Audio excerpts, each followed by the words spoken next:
नमामि धन्वन्तरिमादिदेवम् सुरासुरैर्वन्दितपादपद्मम् लोके जरारुभयमृत्युनाशनम् दातारमीशं विविधौषधीनां शङ्खं चक्रं जलौकां दधतं मृतघटं चारुदोर्भिश्चतुर्भिः सूक्ष्मस्वच्छातिरुद्यं शुकपरिविलसन् मौलिमम्भोजनेत्रम् कालाम्भोदोज्ज्वलाङ्गं कटितटविलसच्चारुपीताम्बराढ्यं वन्दे धन्वन्तरीतं निखिलगदवन् प्रौढदावाग्निलीलं प्रौढदावाग्निलीलं प्रौढदावाग्निलीलम्।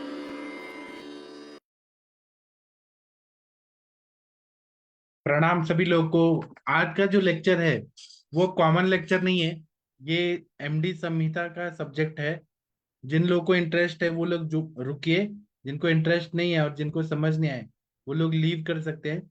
ये लेक्चर जो है ये पदार्थ विज्ञान का मैं पढ़ा रहा हूँ और ये थोड़ा हायर लेवल का पढ़ाई है। जिसको नहीं समझ आ रहा है तो उसको आज का लेक्चर ये अलग तरह का लेक्चर है, ये एमडी स्टूडेंट के लिए लेक्चर है। तो मुझे 1 मिनट बस यहाँ पे लाना है, 1 मिनट। अ, 1 मिनट रुकिए, मैंने लाया था अभी वो हट गया।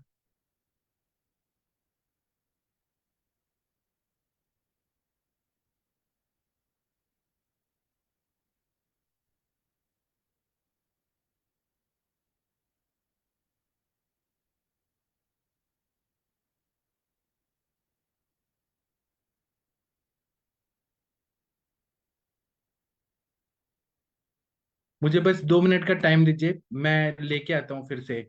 मेरे लैपटॉप से चला गया।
हाँ, डॉक्टर शशि मैडम जी, आपको ये दिख रहा है स्क्रीन पे?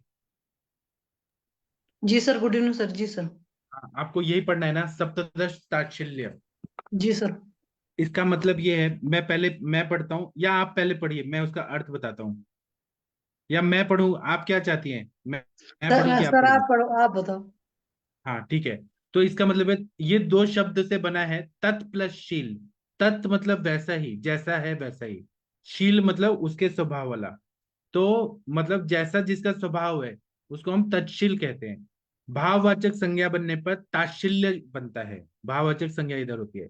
लोहे में जलाने का धर्म नहीं है, लेकिन अग्नि का संपर्क हो जाता है तो लोहा गर्म हो जाता है, तो उसमें ताच्छिल्य धर्म प्राप्त हो जाता है। तो गर्म लोहा जो है वो जला देता है, लेकिन लोहा ओरिजिनल गर्म नहीं है, उसमें अग्नि का संपर्क होता है। तो वैसे बहुत से विकार जो होते हैं वो टिश्यू के अपने न होते हुए भी अपने दूसरे कारण को ग्रहण करके तदनुसार आचरण करते हैं।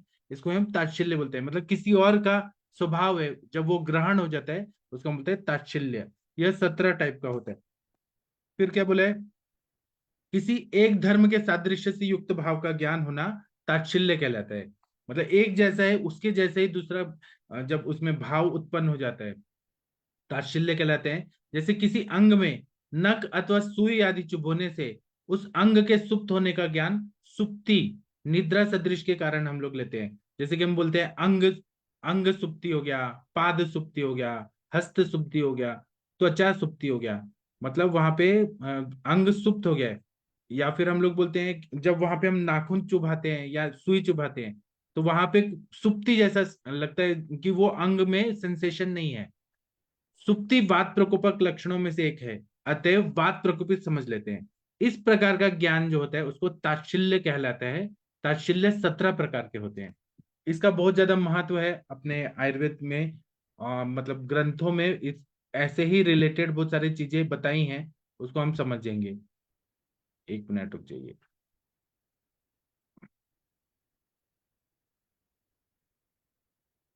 एक मिनट, मुझे ना माउस लेना पड़ेगा, एक मिनट।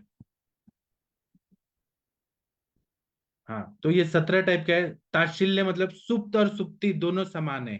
जैसे कोई पुरुष सोया हुआ कुछ नहीं जानता है, कुछ चेतना नहीं है, वैसे अंग भी नखादि से दबाने पर कुछ नहीं जानता है, वह भी सुप्त की भांति सुप्त कहा जाता है। तो ये सुप्त और सुप्ति, सुप्ति मतलब कोई अवयव, कोई पार्ट, और सुप्त मतलब सोया हुआ, तो वो यहाँ पे ताच्छिल्य आ जाता है। दूसरा है अवयव। अवयव का मतलब है, अब ताच्छिल्य में एक और चीज मैं बताता हूँ। जैसे किसी अन्य धर्म का स्वभाव से युक्त किसी वस्तु या अवयव के द्वारा तत्स्वभाव का ज्ञान प्राप्त करना। जैसे कि वही चीज है, दूसरे बुक में भी यही बताई है। उष्ण जल से उष्णता जब प्राप्त हो जाती है, तो उसमें जब गर्म पानी होता है, बहुत ज्यादा गर्म हो जाता है, तो अगर हम उसको किसी पे डालेंगे तो वो जला देगा, जैसे अग्नि जला देता है। तो यहाँ पे ताच्छिल्य हो गया, है ना। उसके जैसा ही समान लक्षण आ जाते हैं। अवयव, अवयव मतलब जहां जिस विषय का एक देश या एकांश के साथ संबंध हो, समग्र विषय का उससे सामंजस्य न होता हो। जैसे लंघन से स्वास्थ्य की प्राप्ति होती है और अलंघन से रोग होता है। इसे दूसरे रूप में भी ये कह सकते हैं कि यहाँ एक देश का उदाहरण करने पर अनुक्त दूसरे भी तज्जाति विषय का ग्रहण हो जाता है। अगर आपको मैम कब कुछ समझ नहीं आए तो आप मुझे बताइए, मैं उसको फिर से समझाऊंगा। मतलब यहाँ पे सर ये तो है, इनका ताशिल का कोई श्लोक नहीं है कि, क्योंकि इनके नाम इतने मुश्किल होते हैं ना सारे। क्यों, ये आपको ऐसे ही याद हो जाएगा ना। ताच्छिल्य मतलब एक चीज बता रहे हैं, उसके जैसा ही कोई पार्ट बॉडी में कुछ और चीज हो गया। एक ये बता दिया जैसे सुप्ति, इसमें रटने वाली क्या बात है, इसको समझने वाली बात है। नहीं, जो ये नाम है जैसे ताच्छिल्य है, विकार, सामीप्य, ये जो है एक एक मतलब हेडिंग, फिर याद नहीं रह जा पाते ना सारे। हाँ, लेकिन आपके पेपर में ऐसे क्वेश्चन आएंगे ही नहीं। अच्छा ये मैं पढ़ा रहा हूँ, लेकिन ऐसे क्वेश्चन नहीं देता कोई भी एग्जाम में, ऐसे क्वेश्चन नहीं आते। अच्छा जी। हाँ, आप पढ़ लीजिए, लेकिन आपके एग्जाम में पेपर क्या आता है, आता है कि सत कार्यवाद बताओ, या फिर आप क्षण भंगुरवाद बताइए, या फिर खले कपूत न्याय बताइए, न्याय पे आएंगे कुछ, या फिर उसमें आएगा सामान्य सिद्धांत, विशेष सिद्धांत बताइए, पांच भौतिक सिद्धांत बताइए, ऐसे क्वेश्चन आएंगे। ये सारे जो कॉम्प्लिकेटेड चीजें है ना, ये टीचर लोग को खुद याद नहीं होते, वो आपको क्या बोलेंगे। ठीक है, ये आता नहीं एग्जाम में ठीक आपको। है सर। पढ़ना है तो मैं पढ़ा रहा हूँ, नहीं, लेकिन ये सिलेबस में है ना, इसलिए कर रही हूँ। मैं बस पढ़ा रहा हूँ, लेकिन ये एग्जाम में कभी भी आज तक तो नहीं आया। जब से संहिता में एमडी हुआ है ना, तब से मैंने सब चेक किया, ये कभी भी नहीं आया है, ये क्वेश्चन नहीं आते। ठीक है, ठीक है सर। तंत्र युक्ति पे कभी कभी आता है, लेकिन इस पे नहीं आता है कभी भी। ये आउट ऑफ सिलेबस होता है, लेकिन आप पढ़ लीजिए। अवयव का मतलब क्या होता है कि एकांश के साथ संबंध होता है, पूरे उससे सामंजस्य नहीं होता है, कोरिलेशन नहीं होता है। जैसे कि यहाँ पे और भी बताया कि किसी एक देश का ज्ञान होना, जिसके द्वारा किसी विषय का एक देश या एक भाग का ही संबंध हो, मात्र उसके एक वंश से। जैसे सैंपल हम लोग लेते हैं, सैंपल गंगा नदी का सैंपल आपने लिया, तो आप बनारस के गंगा नदी का आप बता सकते हैं कि वहां का पानी प्रदूषित है कि कैसा है, पीने लायक है कि नहीं पीने लायक है। तो वैसे अवयव मतलब कुछ चीज से, जैसे बोला जाए कि विरेचन स्वास्थ्यकर है, लंघन भी स्वास्थ्यकर है, तो इसमें विरेचन मात्र से चिकित्सा विषय का सामंजस्य नहीं हो सकता है। विरेचन तो केवल पित्त की चिकित्सा है, कफ वातादि दोषों सामंजस्य से नहीं हो सकता है। पंच कर्मों में एक अंश विरेचन है, एक कर्म विरेचन है। तो एक अवयव या एक से विषय मात्र का ही ज्ञान होता है, लेकिन डीप में नहीं पता चलता हमें, है ना। तो ये हो गया अवयव। अवयव मतलब सैंपल एक चीज का, लेकिन उससे पूरा चीज का हमें पूरा डीप में नहीं पता चलता है, पूरा समग्र विषय का सामंजस्य नहीं होता है। हम तो थोड़े जगह का ही चीजें ले रहे हैं। दूसरा है विकार। विकार का मतलब है, विकार का शब्दार्थ है विकृति। विकार विपरीत क्रिया है। जैसे विकार संज्ञा से प्रकृति भी ग्रहित होती है, प्रकृति से विकार भी होता है ना। तो विकार संज्ञा से प्रकृति ग्रहित होती है, जैसे कि पुष्प, पत्र, फल, नाल, कंद में क्रम से गुरुता होती है। सबसे हल्का फूल होता है, फिर पत्ते होते हैं, फिर फ्रूट्स होते हैं, फिर नाल होता है, फिर कंद होता है, ऐसे गुरु गुरु होते हैं, है ना, हैवी होते हैं। यहाँ पाठा शुकादि के पत्र आदि प्रकृति है, वही पाक से विक्रमण से द्विसप्तता को पाकर शाक संज्ञा प्राप्त हो जाता है। तो इसको विकार संज्ञा बोलिए। आपको अगर नहीं समझा तो आप मुझे फिर से बताइए, मैं फिर से बताता हूँ। अब जैसे कि बोला है, शरीर को पंच महाभूत के विकार का समुदाय कहा गया है। मतलब यह शरीर जो है पंच महाभूतों का विकार है, परंतु इन विकारों द्वारा रचित इस शरीर की रचनात्मक दृष्टि को से प्रकृति कहा जाता है। गर्भ काल में जो दोष उत्कृष्ट होकर शरीर रचना को प्रभावित करते हैं, वास्तव में अवस्था विकृत होती है जब विकार को प्रकृति रूप में जाना जाता है। वातज प्रकृति, पित्तज प्रकृति, कफज प्रकृति। इसी प्रकार प्राकृत वस्तुओं के भी उत्पत्ति के आधार के पर विकार कहा जाता है। दही अपने सामान्य गुणों से पूर्ण होकर किलाट बनाती है, मोरट बनाती है आदि सामान्य गुणों से पूर्ण या प्राकृतावस्था में नॉर्मल है, परंतु उसके संज्ञा उत्पत्ति के स्थान पर विकार की उत्पत्ति होती है। जैसे कि दही जो है वो दूध का विकार है, गुड़ जो है इक्षु विकार है, ऐसे बोलते हैं ना हम लोग कि गुड़ बन रहा है इक्षु विकार। जी सर। इतना समझा आपको? तीन चीज। जी चौथ सर, ताच्छिल्य तो एक जैसे सुप्ति सुप्त वाला है। फिर हो गया अव्यय, मतलब एक पार्ट से दूसरे पार्ट वाला, गंगा नदी वाला बढ़िया एग्जाम्पल है। तीसरा विकार वाला होता है। तो विकार का शब्द इन्होंने विकृति किया है, विकार धातु वैषम्य में, तो वर्ड ज्यादा याद आता है दिमाग में। वो आता है, तो लेकिन यहाँ पर क्या है कि दूध, दूध से हम दही बनाते हैं। दूध विकार, इक्षु विकार मतलब गुड़, चीनी। हाँ, ये वाले रट्टा मार लेंगे ना, इच्छु विकार ये विकार, तो उस तरीके से फिर लिख लेगा इंसान। रट्टा नहीं, समझ लेना है कि विकार हाँ, का मतलब इसके मतलब। एक्चुअली एग्जाम्पल ही नहीं याद रहते ना। हाँ हाँ, एग्जाम्पल याद करना है। हाँ। गर्भ काल में वातज पित्त कफज प्रकृति मतलब वो विकार हो जाता है, अलग अलग चीजें। या फिर कोई पेड़ का हम पत्ते लेते हैं, फूल लेते हैं, फल, नाल, कंद ले लेते हैं, तो ये सब ये विकार हो जाता है। मतलब ये प्रकृति ही है, लेकिन इसको हम विकार बोलते हैं ये चीजों को। सामीप्य मतलब जो समीप रहता है उसके साथ घनिष्ठता होती है। जैसे स्नेह वर्ग में घृत तेल के गुणों में सामीप्य होता है, स्निग्धता जो रहती है ना। मिलते जुलते जो चीजें रहती हैं वो हम सामीप्य बोलते हैं। एक होता है भूयस्त्व, कोई विधान बनने पर उससे जो वचन अपवाद स्वरूप होता है उसे भूयस्त्व कहते हैं। जैसे लोग बोलते हैं कि अम्ल रस सर्वप्रिय है, परंतु कुछ लोगों को कभी कभी वह रुचिकर नहीं होता है। यहाँ पे भूयस्त्व मतलब अपवाद स्वरूप होता है। सभी लोगों को तो खट्टा चीज पसंद है, लेकिन कुछ लोगों को नहीं होता है। ऐसे बोलते हैं कि सर्वेशम मधुरम प्रियम, सभी को मीठा पसंद है, लेकिन कुछ लोग ऐसे भी हैं अपवाद रूप में जिनको मीठा पसंद नहीं होता है, वो मीठा खा ही नहीं सकते हैं। ये आपको समझ गया? एक्सेप्शनल भूयस्व मतलब हाँ, वे कुछ भूयस तो। एक्सेप्शनल। हम्म। फिर प्रकार। प्रकार मतलब जो भाव जिस भाव का समान धर्म वाला होता है वो उसका प्रकार है। जैसे एरंड नाल के कंठ में स्पर्श होने से वमन होता है, इसी तरह से एरंड नाल के सदृश कमल नाल के स्पर्श से भी वमन होता है। हम लोग ज्यादातर एरंड नाल बोलते हैं कि गले में लगाओ, लेकिन कमल नाल का भी स्पर्श करेंगे वहां पे स्टिमुलेशन में लगा वमन हो जाएगा। ये समान धर्म वाले लक्षण से, उसके जैसे ही हमने एक्सेप्शन में दूसरा ले लिया, समान धर्म वाला। सातवां है गुणी गुण विभव। गुणी में समान गुणों के सेवन से जो भाव उत्पन्न होता है उसे गुणी गुण विभव बोलते हैं। मतलब पांच भौतिक आहार के सेवन से पांच भौतिक शरीर में बल वर्णादि गुणों का आधान होता है।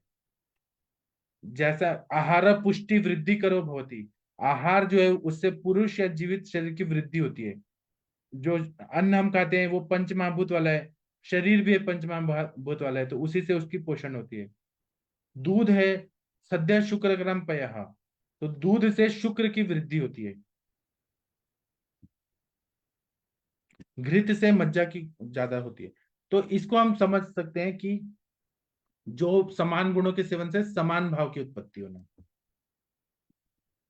फिर है संसक्ता, संसक्तता, एक का बहुत से संबंध संसक्तता है। एक द्रव्य में अनेक रसों का संसर्ग होता है, भिन्न भिन्न द्रव्य में भिन्न भिन्न रस होने पर भी उसे द्रव्य में ही परिगणन किया जाता है। जैसे मधुर स्कंद में मधु का परिगणन होता है, जबकि मधु कषाय और मधुर रस वाला होता है। ठीक है, ये आपको लिंक मिल जाएगा, आपको फिर से बाद में रट्टा मारना होगा तो आप फिर से समझ सकते हैं। हाँ सर, बार बार सुनेंगे ना, तो जैसे आजकल बार बार मैं उसको सुन रही हूँ, सारे दर्शन। तो हाँ वहां पर भूयस्तव का मतलब है कि जैसा अपने जैसा उत्पन्न करना। अब यहाँ पर भूयस्तव का मतलब हो गया अपवाद। तो ऐसे ही मतलब चीजें उल्टी पुल्टी हो जा रही हैं, कि हाँ दर्शन में कुछ और है और ताच्छिल्य में कुछ और है। हाँ। तो यहाँ ऐसे। हाँ, गुणी गुण विभव आपको हो गया। संसक्तता, संसक्तता का मतलब है कि एक का जब बहुत से संबंध होते हैं उसे संसक्तता बोलते हैं। एक द्रव्य में दो तीन गुण रहते हैं, है ना। तो जैसे वात में जो तत्रुक्ष लघु शीत खर सूक्ष्म चलो नीलहा, वैसे पित्त के भी पित्तम सस्नेह सरम द्रवम, ये बताएं। कफ के भी गुण रहते हैं। तो बहुत सारे गुण एक चीज में रहते हैं। शहद को हमने डाला है मधुर स्कंद में, लेकिन वो कषाय मधुर वाला होता है, कषाय भी होता है, लेकिन हमने उसको एक कॉमन चीज में डाल दिया। ये होता है संसक्तता। फिर है तद्धर्मता, जब किसी में अन्य धर्म पाया जाता है तब उसमें उसकी तद्धर्मता या उस धर्म होना होता है। जैसे विष प्राणहर होता है, प्राणहर का कार्य जो है वो यम करता है, लेकिन यम जैसा यमराज की तरह विष में तद्धर्मता है। ऐसे ही दूसरे बुक में बताया कि आदान काल, आदान धर्म सूर्य का है, हम्म। वही धर्म पित्त में भी विद्यमान है। तो हम्म। और विसर्ग धर्म किसका है, सोम या चंद्रमा का है, वही हम्म। धर्म कफ में है। हम्म। मृत्यु देना यम का काम है, लेकिन वही जो है वो विष में भी है। तो हम सेम जैसे काम करने के हिसाब से तद्धर्मता, ये शब्द को मानना है, तद्धर्मता। फिर है स्थान, जहां स्थानी से स्थान या स्थान से स्थानी कहा जाता है। जैसे कर्णनाद श्रोत्र रोग है, कर्णा टिनाइटस, श्रोत्रेंद्रिय का नाद नहीं है, किंतु वहां पे कर्णनाद ऐसे बोलते हैं। हो रहा है कहाँ पे, श्रोत्र में हो रहा है, लेकिन हम यहाँ पे कर्ण को मान देते हैं। श्रोत्र स्थानी कर्ण स्थान कहा गया है। जीवा रस का ग्रहण करती है, जीवा रस को ग्रहण नहीं करती है। जीवा तो स्थान है, रस को ग्रहण करने वाली रसनेन्द्रिय होता है, तो स्थान को महत्व दिया है। ठीक है, इतना समझ गया। जी सर। फिर है तादर्थ्य, जिस प्रयोजन को स्पष्टीकरण के लिए जो भाव कहा जाता है वो तादर्थ्य कहलाता है। जैसे वमन कहकर वमनकारी द्रव्य मदन फल आदि का प्रयोग और उसके गुण और धर्म का विवेचन करना। स्पष्टीकरण जब हम करते हैं कि उल्टी कराने के लिए हम वमन वाले द्रव्य ले रहे हैं, तो उससे फिर उल्टी होता है, उसको स्पष्ट और व्यक्त किया जाता है। विरेचन के लिए हम लोग उदाहरण देके बोलते हैं कि त्रिविध का प्रयोग करें, निशोत्तर का प्रयोग करें, तो विरेचन उसको क्लियर अच्छे से समझाना। आपने केवल ये बोला कि वमन मतलब मदन फल, ऐसा नहीं है, हमें पूरा विस्तार से उसका अर्थ बताना है कि वो हम पिलाते हैं तो उल्टी होता है। विरेचन का मतलब विरेचन से नहीं होगा, वहां पे बोलना है लूज मोशन होके पेट साफ होता है, उसका अर्थ बताना, स्पष्टीकरण करने का भाव। फिर है साहचर्य, साहचर्य मतलब यत्र यत्र धूमः तत्र तत्र वह्नि, साहचर्य नियमो व्याप्ति, ऐसे बोलते हैं ना, जहां संबंध नित्य बना रहता है। जैसे कि Shashi madam is equal to intelligence, intelligence is equal to Shashi madam, यहाँ संबंध है, धूम और अग्नि का संबंध, जहां जहां धूम है वहां वहां अग्नि है ना। साहचर्य, एक दूसरे का रिलेशन जहां पे रहता है। फिर है कर्म, करने योग्य विषय में जो क्रिया होती है उसे कर्म कहते हैं। कर्तव्य से क्रिया कर्म, कर्तव्य विषय हेतु जो क्रिया की जाती है वो कर्म है। किसी भी अभिष्ट प्रयोजन की सिद्धि के लिए जो क्रिया संपादित है वो कर्म है। महर्षियों को उनके कर्म से ही उनके विषय निवृत्ति या सुख शांति प्राप्त होती है। सबका निमित्त कर्म ही है, मतलब जो कर्म किया जाता है। कर्म तो लक्ष्य परक होता है। जैसे इसमें एग्जाम्पल दिया है कि एक दस्यु जो है, एक दास है, वह उसका काम है तपस्या करना, सॉरी सेवा करना, उसका कर्म है। ऋषि का क्या कर्म है? तपस्या आदि करना, ज्ञान प्राप्त करना। इसी तरह से जो कर्म किया जाता है, जो क्रिया होती है, क्रिया करने योग्य जो क्रिया होती है, उसको हम कर्म कहते हैं। अब जैसे सर दर्शन में कर्म अलग हो जाता है कि एक काम में कर्म हो जाता है, और अलग अलग इस तरीके से मतलब कर्म फल वही भोगना पड़ता है ना। तो एक निषेध कर्म होंगे और एक विधि एक कर्म होंगे नहीं। विहित कर्म होंगे, हाँ। हाँ, तो वहां कर्म अलग तरीके से, वैसे तो डेफिनेशन याद रहती है, कर्तव्य से क्रिया कर्म, कर्म नान्यतपेक्षते। हाँ, जी ये सर। पदार्थ विज्ञान है। ये बहुत ज्यादा कंफ्यूजिंग है। आपको हेत्वाभास आता है क्या मैम? हेत्वाभास, हेलुसिनेशन। हेतु। हाँ। वहां पे आभास होता है लेकिन हेतु नहीं होता है। चलिए मैं हाँ। आपको हेत्वाभास पढ़ाऊंगा, मुझे बहुत इंटरेस्ट लगता है हेत्वाभास पढ़ाना। फिर वो सन्निधि, सन्निकर्ष, 6 टाइप, 5 टाइप के सन्निकर्ष होते हैं। संयोग, संयोग समवाय, संवेद समवाय, वो याद है आपको? चलिए मैं पदार्थ विज्ञान आपको पूरा सर पढ़ाता कॉलेज में पढ़ा था, अब नहीं याद रह गया हूँ। अभी पूरा सब। आएगा आपको, एग्जाम में आएगा सब। ये सब वाइवा में पूछते हैं कि अच्छा। सन्निकर्ष के टाइप बताइए। अच्छा, आप पढ़ा देना सर। संयोग, संयोग समवाय, संवेद समवाय, संवेद, वो सब मैं कल पढ़ाऊंगा आपको। चलिए, मैं, आप मुझे कुछ भी बोले पढ़ाने को, आयुर्वेद का कुछ भी मैं सब पढ़ा सकता हूँ। आप मुझे बोले गायनेक पढ़ाने को, मैं अभी गायनेक भी पढ़ा सकता हूँ, कुछ भी बोले, क्योंकि मैं पढ़ाते रहता हूँ ना, तो मेरा ये सब अपडेटेड रहता है। चलिए, हम्म। गुण निमित्तता, जिन गुणों के कारण गुणानुरूप लक्ष्य की प्राप्ति हो। जैसा कर्म करेंगे, जैसा गुण होगा वैसे ही लक्ष्य की प्राप्ति होती है। धार्मिक गुणों से दीर्घायु की प्राप्ति होती है। अभी जैसे कि लोग ब्रह्मचर्य पालन कर रहे हैं, स्वस्थ व्रत का पालन कर रहे हैं, ये धार्मिक गुण है। तो इससे क्या होगा? दीर्घायु की प्राप्ति होगी उसका, क्योंकि वो जो कर्म है उसमें गुण है, अच्छा चीज है। अगर कोई अति मैथुन कर रहा है, खाना नहीं खा रहा है, तो उसको अल्पायु होगी। तो गुणानुरूप लक्ष्य की प्राप्ति हो, उसे गुण निमित्तता कहते हैं, है ना? तो ये हो गया। फिर है चेष्टा निमित्तता। चेष्टा पूर्वक लक्ष्य प्राप्ति को चेष्टा निमित्तता कही जाती है। जैसे कि ज्ञान प्राप्ति के लिए चेष्टा किया जा रहा है, प्रयत्न किया जा रहा है। कर्मेंद्रियों की चेष्टाएं वचन, आदान, विहरण और विसर्जन है। पंच कर्मेंद्रिया है, तो उनकी चेष्टाएं होती है, तभी तो वो कर्म करते हैं। ज्ञान प्राप्ति के लिए प्रयत्न करना, उसकी चेष्टा निमित्तता है ना? हम्म। हाँ। अब है मूल संज्ञा। मूल संज्ञा मतलब जो लोक में दूसरे अर्थ में या शास्त्र में दूसरे अर्थ में प्रसिद्ध है। मतलब लौकिक भाषा में कुछ और है और शास्त्र में कुछ और है। जैसे रूप लोक में नील, पीत, लोहित आदि प्रसिद्ध है, किंतु आयुर्वेद तंत्र में रूप का मतलब लिंग बोलते हैं हम लोग। पूर्व रूप, रूप, ऐसे हम बोलते हैं। विषय का मूल रूप का वर्णन का मूल संज्ञा है। मूल रूप में पंच निदान कहा जाता है। पंच निदान से निदान, पूर्व रूप, निदान रूप, उपसर्ग, संप्राप्ति सभी ग्रहित है।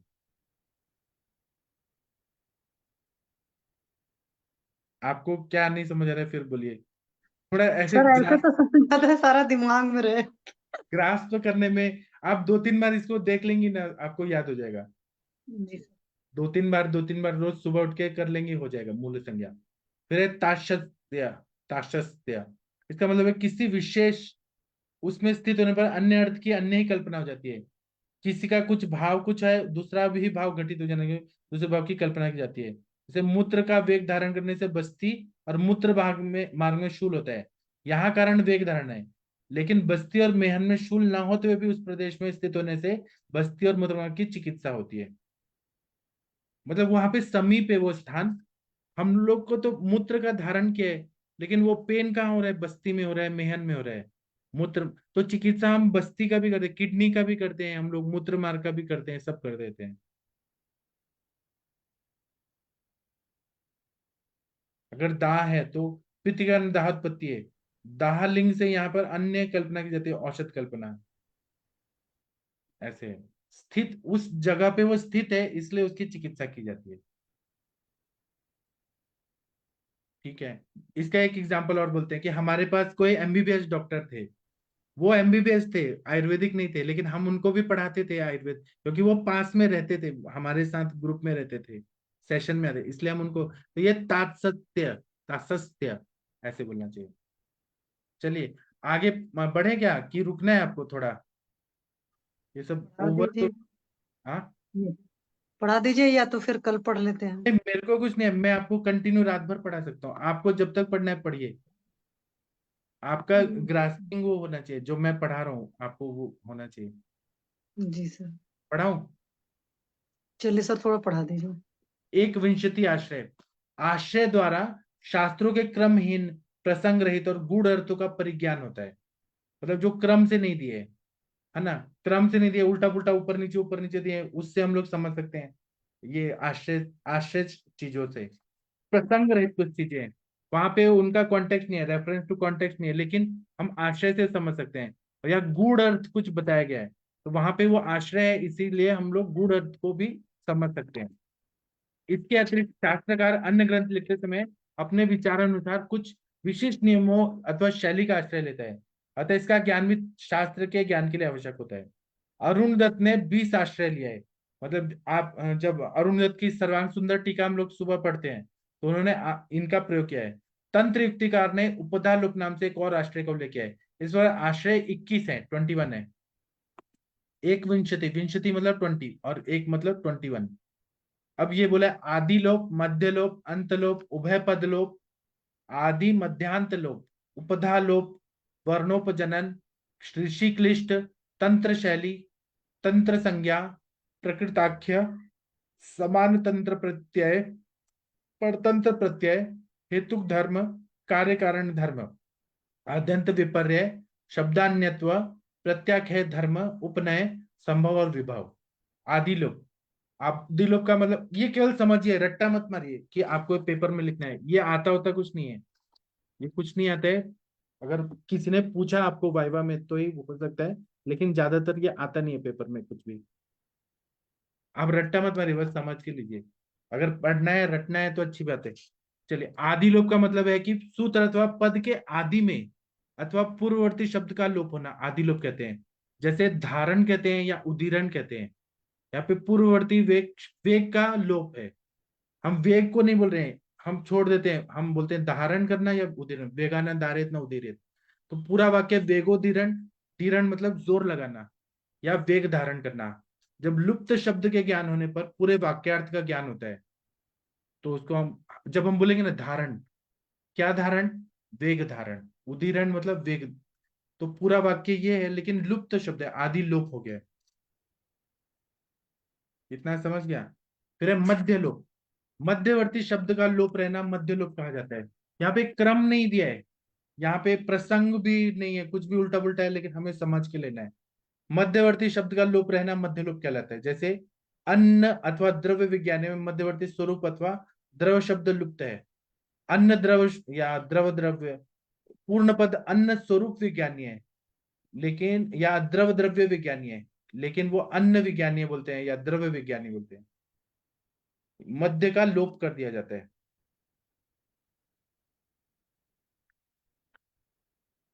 जी ठीक। सर।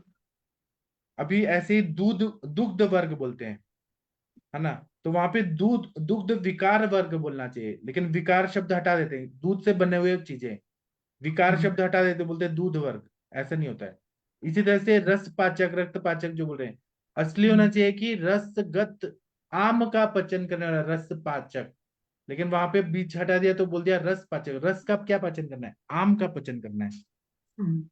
हाँ। अंत लोप है, अंत में अंत का लोप होता है। जैसे कि अंत में रहने वाले शब्द का लोप रहने पर अंत लोप कहा जाता है। जैसे मधुरादि रस, विशेष द्रव्यों का सेवन, या कहने पर कफ का, कफ कारक भाव का लोप हो जाता है, उसका ज्ञान होता है। मधुराम्ल लवण रस कहने से कफ प्रकोपक या वात शामक होता है, ऐसा ग्रहण होता है। लेकिन वहां पे अंत में लोप कर दिया, कुछ चीजें खा गए वो, लिखते समय खा गए, मतलब वो उन्होंने हटा दिया वो चीजें शॉर्ट में लिखने में।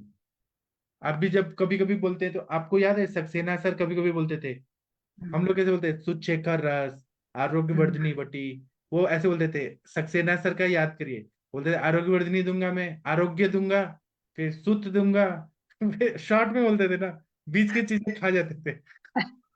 आपको याद होगा सक्सेना सर कैसे बोलते थे। फिर बोलेंगे ऐसे बहुत सारे जो अभिपत्ति दूंगा, फिर भास्कर दूंगा, ऐसे शॉर्ट में बोलते थे, तो याद करिए। हाँ, उभय लोप मतलब 3 प्रकार का होता है। आदि मध्य लोप, आद्यांत लोप, मध्यांत लोप। आदि मध्यांत लोप है कि सर्वलोप, इसमें आदि मध्य और अंत का सबका लोप हो जाता है, उसको सर्वलोप कहते हैं। उभय लोप में तो दो दो चीजें, आदि मध्य, आदि अंत और आदि और अंत का लोप, और मध्य और अंत लोप, है ना। इसमें आदि और मध्य और अंत लोप है, इसमें सबका लोप है। अन्न काल में सेवन करे, क्या करे, इस प्रकार वाक्य कहने से संबंधित सभी भाव को समझना चाहिए। अन्न काल में सब कुछ खा सकते हैं, लेकिन इन्होंने कुछ भी नहीं बताया कि क्या खा सकते हैं, सब कुछ खा सकते हैं। उपधा लोप है कि उपधा संज्ञा व्याकरण शास्त्र में वर्णित है, इसके आधार पर उपधा लोप का वर्णन आचार्य ने किया है, इसको अरुण दत्त ने नहीं माना है। अंतो अंत्या अलो अंत्यात पूर्व उपधा सूत्र जब बोलते हैं संधि में, तो अंत्य अल के पहले वर्ण को उपधा संज्ञा होती है। जैसे गर्दभ में भ प्लस अ इक्वल टू भ, ये उपधा संज्ञा होती है। यदि भ न लिखा तो केवल गर्ध अ हो, तो उपधा लोप कहलाएगा। उपधा मतलब कोई संज्ञा जो होती है अल में, उसका लोप कर देना। फिर वर्णोपजनन, किसी एक वर्ण से उससे संबंधित अन्य वस्तुएं जो नहीं कही गए ग्रहण करना वर्णोपजनन है। पार्थिव शब्द से गंध ग्रहण तथा अस्थि का ग्रहण होता है। जो एक शब्द बोल दिया उन्होंने पार्थिव शब्द, तो बाकी चीजें उसके साथ ही आ रही है, उसको ग्रहण करना, गंध ग्रहण और अस्थि का ग्रहण, वर्णोपजनन। फिर है ऋषि क्लिष्ट, जो पद ऋषि या ऋषि पुत्र का असावधान चित्त अथवा असमर्थतावश भ्रष्ट रूप से अशुद्ध रूप से उच्चारित हो, वैसा ही प्रयुक्त होने लगे। जैसे रोम को लोम, ऋषि उसको बोल नहीं पा रहे, असमर्थ है। एक हमारे बहुत बड़े वो भी है ना, प्रधानमंत्री के दावेदार, वो विश्वेश्वरैया नहीं बोल पाते हैं, उल्टा पुल्टा बोलते हैं। तो वैसे ही उनको उच्चारण नहीं कर पाते, वो कुछ भी बोल देते हैं, रोम को लोम बोल देना। फिर है तंत्र शैली, तंत्रशील, तंत्रकार की तंत्र लेखन की जो शैली होती है उसे तंत्र शैली कहते हैं। जैसे 360 हस्तियां होती है, ऐसे 206 मानी है एलोपैथी ने, आयुर्वेद में 360 मानी है। इस विस्तृत विषय को संक्षिप्त रूप से कह देना, पुनः उसका सविस्तार वर्णन करना, पुनः उसका संक्षिप्त करना, रूप से सारांश करना, ये तंत्र शैली होती है। चरक संहिता में भी पहले थोड़ा कुछ प्रश्न पूछे हैं और बाद में उपसंहार में पूरा डिटेल में शॉर्ट शॉर्ट में बता दिया कि ये चीजें हैं। तंत्र की शैली होती है, कभी विस्तार करना, कभी संक्षिप्त करना, कभी सारांश कहना, तंत्र शैली। फिर है तंत्र संज्ञा, किसी विषय की व्याख्या करते हुए उसके प्रमाण के लिए अपने तंत्र का कोई सिद्ध उदाहरण या तंत्र संज्ञा है। जैसे बोलते हैं तिक्ता पित्ते विशेषण प्रयोज्य, कटुका कफे, इस प्रकार स्वकीय तंत्र संज्ञा से तिक्त कटु कषाय पंचविध स्वरस कल्पना से निषिद्ध है। इसका एग्जाम्पल समझ नहीं आता, क्योंकि तिक्ता पित्ते विशेषण प्रयोज्य, पित्त में मेनली तिक्त रस देते हैं, कटुक कफे, कफ में क्योंकि कटु तिक्त कषाय रस दे सकते हैं। लेकिन इसका जो एक्सप्लेनेशन है लिखा है ना, एक्सप्लेनेशन सर समझ नहीं आता है।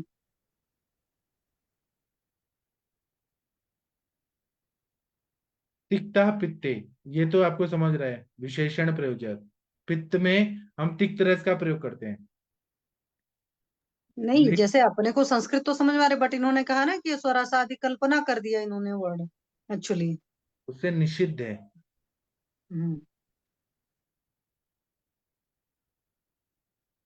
तो वही चीज तो नहीं समझ में आया। क्या नहीं समझ आ रहे हैं? जैसे इनसे बोल दिया ना तिक्ता इसमें पित्त विशेष, स्वरस आदि कल्पना से, पंचविध स्वरस आदि कल्पना से निषिद्ध है। तो मतलब निषिद्ध कहाँ कहाँ से निषिद्ध थोड़ी होता है। पित्त में हम तिक्त का स्वरस देते हैं क्या? अच्छा। पंचविध स्वर हिम देते हैं क्या? फांट देते हैं क्या? ऐसे ये लोग बोल रहे हैं कटुका कफे, कटुका निषिद्ध है, पूर्व देशों प्रमाणों द्वारा सिद्ध किया जा चुका हो, किसी ग्रंथ में कहा गया हो। मतलब इनका सिंपल सिंपल ये है, ये वाला लाइन हटा दीजिए आप, पंचविध रस और से निषिद्ध है, ये हटा दीजिए। इसमें दूसरे बुक में बोला है कि तिक्त रस का प्रयोग विशेष रूप से पित्त विकारों में, कटु रस का कफ विकारों में करना चाहिए, हम्म तंत्र की संज्ञा है वो। हम्म ये नीचे वाला लाइन हटा दीजिए, ये इन्होंने कुछ और ले दिया। हाँ वही तो। हाँ, मैं दो बुक से पढ़ा रहा हूँ, एक उधर, एक मेरे पास है। जी प्राकृताख्य, प्राकृत प्रसंग के अनुसार शब्दार्थ का ज्ञान करना। जब औसत प्रसंग में उक्त सैंधव का शब्द से सैंधव लौट समझना, न कि अश्व। सैंधव मतलब दो चीजें होती हैं, जैसे कि द्रोणाचार्य को मारना था तो अश्वत्थामा मारा गया, अश्वत्थामा मारा गया। अश्वत्थामा को और नर की कुंजर, हम्म। कुंजर मतलब हाथी, हाथी था। हाथी मारा। तो यहाँ पे जब सैंधव बोल रहे हैं तो सैंधव मतलब घोड़ा भी होता है, लेकिन यहाँ पे हम उसका अर्थ क्या ले रहे हैं, शब्दार्थ का ज्ञान प्रसंग के अनुसार क्या ले रहे हैं, लवण, सैंधव लवण समझ रहे हैं। फिर है समान तंत्र प्रत्यय, किसी साध्य विषय का साधन ना रहने पर अपने तंत्र के समान। मेरे जो क्लासमेट थे ना, वो ऐसे कोई चीजें आती थी, अब ये आपको तो नहीं आएगा, ये चीजें ना पीएचडी में आते हैं ना एमडी में आते हैं, ये नहीं आते हैं, आउट ऑफ सिलेबस है, लेकिन सिलेबस में डाला है। तो मेरे जो क्लासमेट होते थे ना, उनको कभी ऐसे डेफिनेशन आता था तो वो कुछ तो शोले मूवी का कुछ तो डाल देते थे। जो पढ़ने वाले होते थे उनको भी शायद पढ़ाई नहीं होती थी, वो मार्क्स भी दे पास भी हो जाते थे, बहुत सही। क्योंकि ये सब मतलब जो चेक करने वाले हैं वो भी तो हमसे ही बीएमएस लोग हैं ना, उनको खुद ही नहीं कॉन्सेप्ट क्लियर है, वो क्या पेपर चेक करेंगे। ऐसे बोलना नहीं चाहिए, लेकिन एक बात फैक्ट है। हाँ सर, वो तो है, बहुत रेयर लोग हैं जिनको वाकई अच्छी पकड़ होती है। जी। और एक पेपर चेक करना बहुत मुश्किल का काम होता है, मतलब एक को पढ़ पढ़ के करना, ऐसे बहुत सारे पेपर आते हैं, फिर बहुत सारे पेपर में गलतियां निकालना, बहुत ऐसे आंखें दुखने लगती है समझ समझ के। चलिए, समान तंत्र प्रत्यय, किसी साध्य विषय का साधन न रहने पर अपने तंत्र के समान किसी अन्य तंत्र में कथित विषय को उपस्थित करना। जैसे शार पाणी संहिता में सदविद विधान में प्रतिपादित किया गया है कि केश, नख तथा दाढ़ी आदि का कर्तन 10 दिन में करना चाहिए। मतलब आप देखेंगे अरुणदत्त की टीका में उन्होंने अलग अलग रेफरेंस लाए हैं, हम पढ़ते हैं ना कि भेल ने ये बोला है, वृंद ने ये बोला है, बहुत सारे रेफरेंस को लाना, जी अन्य सर। तंत्र में कहे हुए चीजों को यहाँ पे लाना और प्रूफ करना वो चीजों को। समान तंत्र प्रत्यय, इतना आपको समझ गया। पर तंत्र प्रत्यय, जो विषय अन्य तंत्रों में भी समान रूप से वर्णित हो, जैसे कि काल जो है वो शीत उष्ण और वर्षा के लक्षणों वाला है, दूसरे ग्रंथों में भी है, उसको समान रूप से वर्णित है, उसका उल्लेख करना। फिर है हेतु हेतुक धर्म, किसी विकृति का हेतु उसे संबंध किसी दूसरी विकृति का हेतु बने। पित्तातिसारी का पित्त और अधिक कुपित होकर रक्तातिसार का कारण बन जाता है। ये आपको समझा, किसी का जो हेतु है वो दूसरे और हेतु का कारण बन जाता है। हम्म। पित्तातिसारी का पित्त और कुपित होकर रक्तातिसार का हेतु बन जाता है, उसकी अगर चिकित्सा नहीं किया तो वो हम्म। और जाके पित्त बढ़ के और रक्त को दूषित कर रक्त वाहिनियों को फोड़ देगा, और रक्त वाहिनियां बस्ट होके और रक्तातिसार होने लगता है। जैसे रक्त पित्त है, रक्त हाँ पित्त से भी कामला होता है ना। हाँ। हम्म।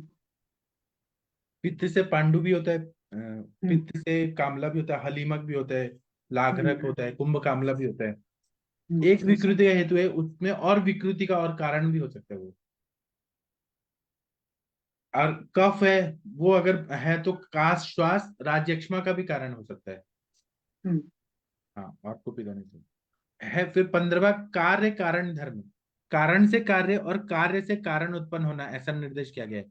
दोष वैषम्य से रोग होता है और रोगोत्पत्ति से दोष वैषम्य का ज्ञान होता है। इसमें कार्य से कारण, कारण से कार्य, ये दोनों चीजें समझ आ रही है, समझ गया आपको। फिर है जी। आद्यांत विपर्य, किसी प्रतिज्ञा में जिसकी प्रतिज्ञा पहले की गई है, वर्णन के अवसर पर पहले ना कहकर बाद में कहना, और जिसकी प्रतिज्ञा बाद में कही गई उसका पहले कह देना, आद्यांत विपर्य। आदि और अंत विपर्य, इस प्रकार के कथन को सूची कटाय न्याय से शास्त्रों में माना गया है। सूची और कटाह मतलब अगर हमें कुछ चीजें बनानी है लोहे से, तो हम सुई पहले बनाएंगे, बाद में कटाह बनाएंगे, कढ़ाई बनाएंगे। जैसे अन्न पान विधि व्याख्या समझ बोलते हैं, तो पान का वर्णन करके बाद में अन्न का वर्णन किया गया है। जो चीज सिंपल है उसको पहले कर दिया, और जो डिफिकल्ट है उसको बाद में कहा। हम्म। जैसा सहूलियत है वैसे चीजों का उल्लेख कर देना। जी सर। फिर शब्दान्यत्व, शास्त्रकार में जहां पर्यायवाची शब्द का वर्णन क्या हो, जैसे ज्वर, रोग, व्याधि, आंतक, क्षय, पापमा, दुख और आमय आदि सभी पर्यायवाचक शब्द रोग के लिए वर्णित है। शब्दान्यत्व मतलब पर्यायवाची शब्द, सिनोनिम्स बताना। फिर है प्रत्याख्यान धर्म, किसी विषय का हेतु सहित वर्णन करना प्रत्याख्यान धर्म है। जैसे कि भूतों की अनुशक्ति आवेश का कारण इस जन्म में अथवा पूर्व जन्म में क्या हुआ, प्रज्ञापराध बताया गया है। किसी विषय का हेतु सहित वर्णन करना। भूतों की अनुशक्ति, जो आगंतुज उन्माद होता है, आगंतुज अपस्मार होता है, तो इस जन्म में कुछ पूर्व प्रज्ञापराध किया या पहले जन्म में किया गया, इसलिए वो होता है, ये होता है प्रत्याख्यान धर्म। फिर है उपनय, प्रस्तावित सूत्रानुसार प्रकरण प्रस्तुत करना उपनय है। जैसे विसुची का चिकित्सा का वर्णन करेंगे, सूत्र के हिसाब से उसको प्रस्तुत करना, रिप्रेजेंट करना, प्रेजेंट करना। संभव है कि प्रसंगातिरिक्त किसी प्रसंग भी विषय प्रतिबंध संभव करा जाता है। भोजन मेला में आचमन करना चाहिए, इस विधान का वर्णन करना। प्रसंग के अतिरिक्त कुछ चीजें ला देना वहां पे जरूरत नहीं, लेकिन वो कुछ चीजें बता रहे हैं। कुछ लोग बोलते हैं ना कि जब बात कर रहे हैं तो कुछ और चीजें ला देते हैं वहां पे, प्रसंग जहाँ पे नहीं जरूरत है तब भी वो ला देते हैं प्रसंग के हिसाब से। फिर विभव, जिस सूत्र का व्यापक विषय हो अर्थात संपूर्ण ग्रंथ उससे व्याप्त हो, वह विभव है। जैसे कि हमारा पूरा विभव मतलब वैभवशाली चीजें, जैसे काय, बाल, ग्रह, ऊर्ध्व, ऊर्ध्वांग, शल्य, अगध, रसायन तथा वाचीकरण, अष्टांग आयुर्वेद के विषय को समग्र अष्टांग संग्रह व्याप्त है। और अष्टांग संग्रह में सभी चीजें हैं, काय चिकित्सा, बाल चिकित्सा, ग्रह चिकित्सा, ऊर्ध्वांग चिकित्सा। अब इनका उपयोग तंत्र युक्त ताच्छिल्य आदि के अध्ययन का व्यवहारिक उपयोग, प्राचीन शैली में रचे गए आयुर्वेद के ग्रंथों को पढ़ने के लिए इनके अध्ययन की आवश्यकता है। चलिए इतना ही हो गया। और पढ़ाऊं कि ब्रेक लेना है? शशि मैडम जी आप कुछ बोलेंगी? हाँ जी सर, हाँ जी सर, ठीक है सर, बस इतना ही करते हैं आज। नहीं तो फिर मैं एक मैं बार जी सर। मैं आपको दर्शन और प्रमाण और प्रत्यक्ष अनुमान सब पढ़ा दूं? नहीं तो आप जब बोलेंगी तब। सर कल वादमार्ग पढ़ा दीजिए। ठीक है, बाद मार्ग आप जी जो सर। बोलेंगे मैं वो पढ़ाऊंगा। और ये सब आपको आता ही होगा, पदस्य अर्थ पदार्थ। हाँ सर, वो सब तो होते हैं। ठीक है, तो मैं अभी सेशन बंद करता हूँ। जी थैंक यू। सर। फिर मिलते हैं, थैंक यू।